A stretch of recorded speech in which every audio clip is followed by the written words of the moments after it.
আমার কাছে এক লোক আসছে গণ অভ্যুত্থানের পরে বিপিসি পেট্রো বাংলার চেয়ারম্যান করে দিতে হবে 100 কোটি টাকা ডিল। সার্জিস যেগুলো বলছে আর কি, এটা আমি নিজে সাক্ষী, আমার কাছে আসছে। আমরা লুটপাট অংশটাকে হাইলাইট করি, কিন্তু এখানের মধ্য দিয়ে যে আমার নেশনের সিকিউরিটি, আমার সভরেন্টিকে কম্প্রোমাইজ করা হয়েছে গুটিগত লোকের হাতে, এই পুরো সেক্টরটা দিয়ে, who are all aligned to Indian hegemony and by default Awami extension. Adani বিদ্যুৎ বন্ধ করে দেয় নাই, বলেছে কিসের জন্য? বলেছে বিল পে করা হচ্ছে না। তো সরকারের সময় ক্যাপাসিটি চার্জগুলো 35% পর্যন্ত দুর্নীতি কমিশন খেয়ে সরকার পে অফ করে দিয়ে গেছে, এবং আমরা জানি কারা কারা এই কমিশন পে অফ বাণিজ্যের সাথে জড়িত। তবে দেখবেন আজকের 72-এর সংবিধানে 24কে ঢুকায় দিয়ে আমাদেরকে জিজ্ঞেস করে কাজটা ঠিক আছে কিনা। মানে আপনি দেখবেন পুরো আওয়ামী ফ্রেমে 71 মুক্তিযুদ্ধ, 72-এর একটা ফাউল কনস্টিটিউশন, দুইটাকে একসাথে করে ফেলছে। সো তুমি এইটা মানো না, তুমি কিছুই নাই এই রাষ্ট্রে। সো এই ফ্রেমে চক্র থেকে যেভাবে আমরা মনসুন আপরাইজিংকে বের করে নিয়ে আসতে যাচ্ছি, ঠিক ইকুয়ালি সভরেন্টির জায়গা থেকে, আমার রিপাবলিকের ইন্টারেস্টের জায়গা থেকে এই জ্বালানির তর্কটাকে বের করে নিয়ে আসতে হবে। আদানিকে বিদ্যুৎ দেয়া এবং আমাদের তেলের থেকে সেভেন সিস্টার্সের সাপ্লাই চেইন তৈরি করা, আমার ট্রান্সশিপমেন্ট, আমার চিটাগং পোর্ট থেকে অফলোড করে এইটা ইন্ডিয়ান সেভেন সিস্টার্সে যাবে, এই যে টোটাল রাষ্ট্র প্রকল্প যশোর থেকে কুমিল্লা আখাউড়ার পর্যন্ত চলে যাবে পদ্মা সেতু ব্যবহার করে আমার ট্যাক্স পেয়ারদের টাকায়, এটার যে একটা সিকিউরিটি কনসার্ন আছে, সভরেন্টি কোশ্চেন আছে, এই প্রশ্নটা সভরেন্টি আকারে আমরা দেখতে পাচ্ছি না। যে আমার স্বাধীনতার যে রিপাবলিক করবার যে আকাঙ্ক্ষা, আমার সাম্য, মানবিক মর্যাদা, সামাজিক সুবিচার, 90-এর আন্দোলন, আমার 24-এর গণ অভ্যুত্থান, এর প্রত্যেকটা জায়গার লড়াই ছিল সভরেন্টির কোশ্চেনে, আধিপত্যবাদের প্রশ্ন ছিল। সভরেন্টির question, sovereignty of the state and how the political sovereignty translates into the statecraft. দেখেন, আমাদেরকে যখন ছোটবেলায় রাষ্ট্র পড়িয়েছে, তখন টিচাররা বলেছেন যে 4টা বিষয় লাগে একটা রাষ্ট্র হইতে, তার ভিতর একটা হচ্ছে sovereignty. But they never taught us what does it really mean, sovereignty জিনিসটা আসলে কি। এবং এটা আমাদেরকে বুঝতে বুঝতে অনেক লম্বা সময় পাড়ি দিতে হয়েছে যে আসলে সভরেন্টি জিনিসটা কি, how does it look like, what are the elements consist of it. এবং দেখেন যে সভরেন্টি রাষ্ট্রের অনেকগুলো পিলারের একটা সমন্বয়। ধরেন এই দালানের, যেমন একটা দালান বলতে কি বুঝেন, এই দালানটাকে যদি আপনি এক্সপ্লেইন করতে চান, ইন্টারপ্রেট করতে চান, than I have to go to the pillars. এই দালানের কনস্ট্রাকশনের জায়গাতে হাত দিতে হবে যে এখানে কোন কোন জিনিসগুলো মিলিয়ে আমরা দালান বলছি এটাকে। ঠিক ইকুয়ালি সভরেন্টি যেহেতু একটা মেটাফিজিক্যাল জায়গা, যেটা আপনি ফিজিক্স দিয়ে মানে ধরে বুঝাইতে পারবেন না, তো সেই জায়গাতে হচ্ছে যে আমাদের রাজনৈতিক কর্মী এবং নতুন জেনারেশনের যারা রেভলিউশনারিজ আছেন, তাদের এটা বোঝা দরকার যে how the political sovereignty translates into the state craft and the governance.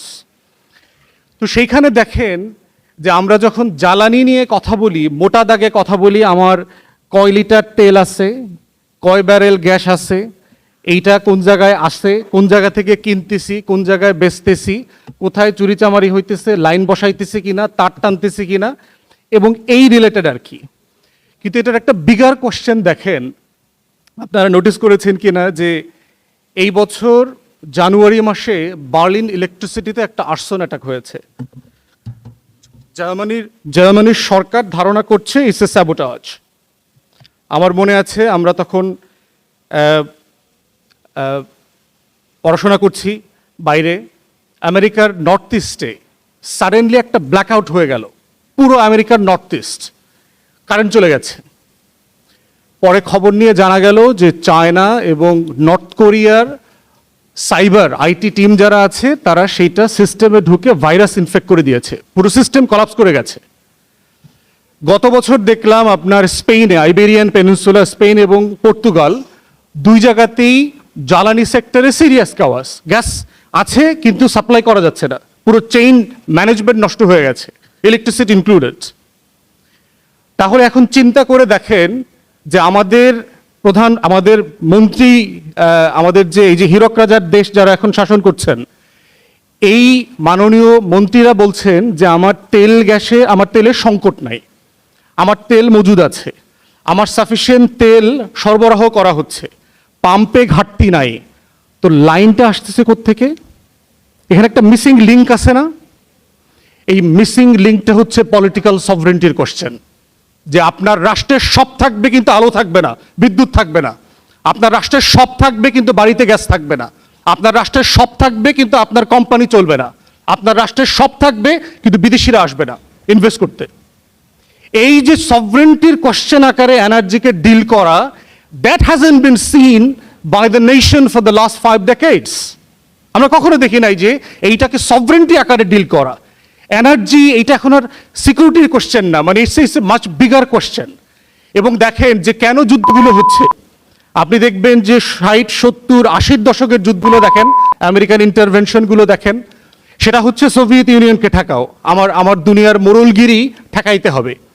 90-এর পরের যুদ্ধগুলো দেখেন, Persian Gulf war 91, Persian Gulf war 2, Iraq করেছে, আফগানিস্তান, তারপরে হচ্ছে ভেনিজুয়েলা থেকে প্রেসিডেন্টকে উঠে নিয়ে এসছে, ইরাক, ইরান, সিরিয়া, লেবানন। তারপরে এই প্রত্যেকটা রাষ্ট্র কাঠামোর দেখেন, যেখানে তেল আছে সেখানে আছে, যেখানে গ্যাস আছে সেখানে ওসামা লাদেন আছে, যেখানে তেল গ্যাস নাই ওইখানে দেখবেন কিচ্ছু নাই, কিচ্ছু খুঁজে পাওয়া যায় না ওইখানে। এখন সেই প্রশ্নগুলোর জায়গাতে দেখতে হবে যে এইটা কি একটা weapons of mass destruction deal করবার যুদ্ধ, এইটা কি ওসামা বিন, এইটা কি আইসো, এটা কি না পৃথিবীর অন্যতম সমৃদ্ধ রেয়ার আর্থ ম্যাটেরিয়ালসের কান্ট্রি হচ্ছে আফগানিস্তান, সেই রিসোর্স কন্ট্রোল করার যুদ্ধ। তাহলে এই যে সিকিউরিটি আকারে, সভরেন্টি আকারে রাষ্ট্রকে পড়া, রাষ্ট্রকে দেখা, সেই জায়গাতে this Republic had failed us since it's Inception. এবং আদানিকে বিদ্যুৎ দেয়া এবং আমাদের তেলের থেকে 7 সিস্টার্সের সাপ্লাই চেইন তৈরি করা, আমার ট্রান্সশিপমেন্ট, আমার চিটাগং পোর্ট থেকে অফলোড করে এইটা ইন্ডিয়ান 7 সিস্টার্সে যাবে, এই যে টোটাল রাষ্ট্র প্রকল্প যশোর থেকে কুমিল্লা আখাউড়া পর্যন্ত চলে যাবে পদ্মা সেতু ব্যবহার করে আমার ট্যাক্স পেয়ারদের টাকায়, এটার যে একটা সিকিউরিটি কনসার্ন আছে, সভরেন্টি কোশ্চেন আছে, এই প্রশ্নটা সভরেন্টি আকারে আমরা দেখতে পাচ্ছি না। এবং এইটা হচ্ছে much bigger question than supply chain management. Of course these are critical question, of course our experts have to deal with it. কিন্তু এই সভরেন্টির প্রশ্ন ডিল করতে না পারলে যেটা হবে যে আমার স্বাধীনতার যে রিপাবলিক করবার যে আকাঙ্ক্ষা, আমার সাম্য, মানবিক মর্যাদা, সামাজিক সুবিচার, 90-এর আন্দোলন, আমার 24-এর গণ অভ্যুত্থান, এর প্রত্যেকটা জায়গার লড়াই ছিল সভরেন্টির কোশ্চেনে, আধিপত্যবাদের প্রশ্ন ছিল। আমি আমার জনগণ, আমার সম্পদ, আমার ক্ষমতা, আমার সার্ভিস সে নিয়ন্ত্রণ করবে, এবং সেই প্রসেসের মধ্য দিয়ে রাষ্ট্রকে, রাষ্ট্র প্রকল্পকে এগিয়ে নিয়ে যেতে হবে। তো সেই জায়গাতে আমরা বোধ করছি যে এই পলিটিক্যাল সভরেন্টির কোশ্চেন ইরানকে দিয়ে দেখতে হবে, বুঝতে হবে যে এইটা শুধুমাত্র দেখো না, এবং এর জায়গা থেকে এইটা শুধু আমার ল্যান্ড, আমার মানুষকে সেভ করবে না। It's a question of sovereignty, it's a battle for the people, yet it's a question of political existence through sovereignty. তো সেই সভরেন্টির প্রশ্নেই দেখেন যে আজকে প্রত্যেকটা আমেরিকান পলিসির ঘাটে দেখেন, ট্রাম্প গত 2 মাসে 3 মাসে যা যা বলেছে, প্রত্যেকটা জায়গায় দেখবেন যে সেই ইরানের সভরেন্টিকে অ্যাটাকছে। গতকালকে ব্রিফিং দেখলাম, ইরানি লিডারশিপ হ্যাজ বিন ডিসজয়েন্টেড, যে ইরান নেতৃত্ব ভেঙে পড়েছে। They are 3-4 groups coming with different propositions. সে বলছে যে ইরানের নেতৃত্ব 3-4টা গ্রুপ মিলে 3-4টা প্রস্তাব ইসলামাবাদে পাঠায়। সে বলছে যে Iranian military had been demolish, disappeared, decimated, কিচ্ছু নাই। তাহলে দেখেন ট্রাম্পের প্রশ্ন কি যুদ্ধে নেগোসিয়েশনে আনা, না ইরানের সভরেন্টির প্রত্যেকটা পিলারে আঘাত করার প্রশ্ন? এখন আপনি 17 বছর ধরে ভারতের সাথে হাসিনা যেটা করেছে, ওয়াজ ইট এ মেয়ার ট্রিটি? আদানির সাথে যখন আমরা আদানির চুক্তি বলি, is it only for the 1500 megawatt electricity, or is it a question of sovereignty? আমার প্রশ্ন কোথায়? প্রশ্ন হচ্ছে এটা শুধুমাত্র আমার 1500 মেগাওয়াট বিদ্যুৎ লাগবে, তা না হলে our nations would be in dark, এইটা তো ক্রিটিক্যাল কোশ্চেন না। কোশ্চেন হচ্ছে আমার সভরেন্টি কম্প্রোমাইজ করা হয়েছে। আমরা যখন কুইক রেন্টালের ফ্রেম নিয়ে কথা বলি, আমরা লুটপাট অংশটাকে হাইলাইট করি, কিন্তু এখানের মধ্য দিয়ে যে আমার নেশনের সিকিউরিটি, আমার সভরেন্টিকে কম্প্রোমাইজ করা হয়েছে গুটিগত লোকের হাতে, এই পুরো সেক্টরটা দিয়ে, who are all aligned to Indian hegemony and by default Awami extension. তাহলে আপনি যে আধিপত্যবাদের বিরুদ্ধে আমার 24-এর লড়াই, যে আধিপত্যবাদ, জনগণের সরকার, গণপ্রজাতন্ত্র করবার যে লড়াই 71-এ লড়েছি, যে লাহোর রেজলিউশনের মধ্য দিয়ে 47-এ আমরা রাষ্ট্র প্রকল্পের মধ্যে ঢুকেছি এই বাংলার জনগণ, তার এই প্রশ্নগুলো ছিল সভরেন্টির কোশ্চেনে। অতএব আমরা যখন এই প্রত্যেকটা প্রকল্প, চুক্তি, কেনা বেচা এইটাকে দেখব, এইটার ক্রিটিক্যাল জায়গাটা হচ্ছে আমার রাষ্ট্রের সভরেন্টির জায়গা থেকে দেখতে হবে। তা না হলে দেখবেন যে আপনার সব আছে, কিচ্ছু নাই, আপনার সব রিসোর্স ওভারনাইট ইনঅ্যাক্টিভ হয়ে যাবে। আদানি বিদ্যুৎ বন্ধ করে দেয় নাই, বলেছে কিসের জন্য? বলেছে বিল পে করা হচ্ছে না।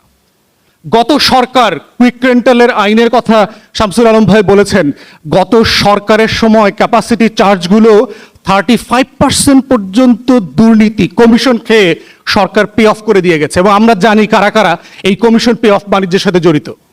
আমার কাছে এক লোক আসছে গণ অভ্যুত্থানের পরে, বিপিসি পেট্রো বাংলার চেয়ারম্যান করে দিতে হবে 100 কোটি টাকা ডিল। সার্জিস যেগুলো বলছে আর কি, এটা আমি নিজে সাক্ষী, আমার কাছে আসছে।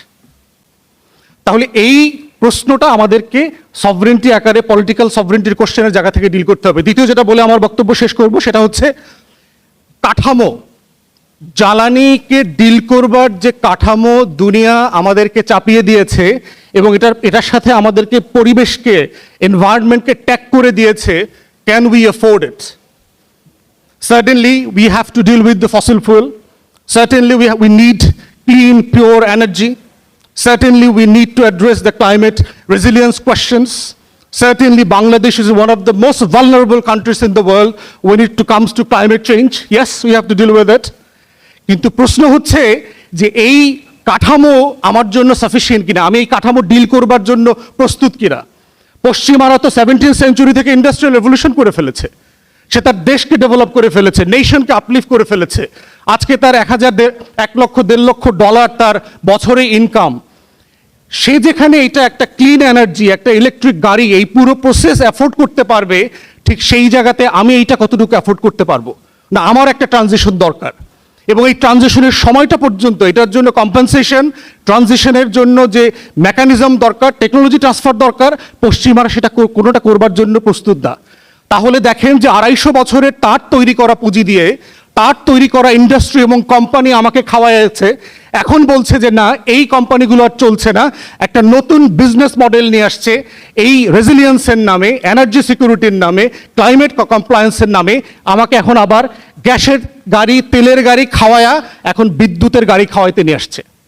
অ্যাগেইন বিজনেসটা কার কাছে? বিদ্যুতের গাড়ির। আমার তৃতীয় বিশ্বের দেশের কাছে তো এই বিজনেস নাই। সে তো আমেরিকা তো এটা বলছে না, পশ্চিমারা এটা সে বলছে না যে আমি যখন নতুন এনার্জির ফ্রেমওয়ার্কের কথা বলছি, I shall share the profit, the manufacturing, the employment with the third world country, সেটা কিন্তু সে বলছে না। তাহলে সে কাঠামো পরিবর্তন করছে, পরিবর্তন করে ফর দ্য গুড ফেইথ আমার উপর চাপিয়ে দিচ্ছে, intentionally to make profit out of it. তাহলে এই ফান্ডামেন্টাল কাঠামোর যে প্রশ্ন আছে, যে আমার বাপেক্সকো নিষ্ক্রিয় হয়ে আছে, কিন্তু আমার বিগ কোম্পানিগুলো এসে এখানে এক্সপ্লোর করছে। আবার যেহেতু ভারতের পাশে, বার্মার পাশে আমার সমুদ্র বিজয় হয়েছে, আপনার হাসিনার আমলে আমার 42টা ব্লক কোনোভাবে এক্সপ্লোর করতে দেওয়া হচ্ছে না, বাপেক্সকোকে দুর্বল করে দিয়েছে। তাহলে দেখেন পুরো কাঠামোটা এমন, again it relates to the sovereignty, যে আমার পুরো ফ্রেম যেখানে আমাকে তর্কটা করতে হচ্ছে, এই তর্কটা একটা কলোনিয়াল ফ্রেমের মধ্যে আমাকে করতে হচ্ছে। আমার রিপাবলিকের যে সভরেন্টির জায়গা, সেখান থেকে আমি এই তর্ক, শর্ত, কাঠামো, অবকাঠামো, চুক্তি কোনো কিছু আমি আর্গু করতে পারছি না।